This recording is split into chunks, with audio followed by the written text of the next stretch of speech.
الفاظ مترادفہ میں سے دو الفاظ، ایک اصحاب اور دوسرا صحابہ، تو ان دونوں کے درمیان فرق کو بیان کرتا ہوں۔ یاد رکھیں ان دونوں کے معنی ساتھی کے آتے ہیں،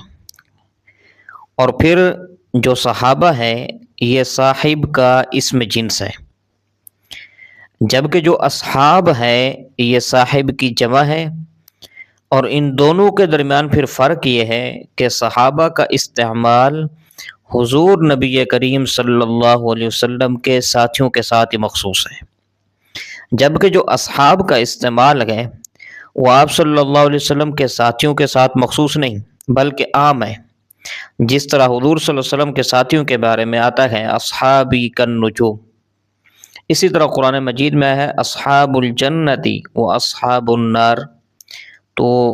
وغیرہ وغیرہ اس کا استعمال اس طرح بھی ہوا ہے اصحاب کا، تو جو آپ کے ساتھیوں کے علاوہ ہے، تو ان دونوں کے درمیان یہ فرق ہوا۔ اللہ تبارک و تعالی ہمیں عقل سلیم عطا فرمائے، آمین۔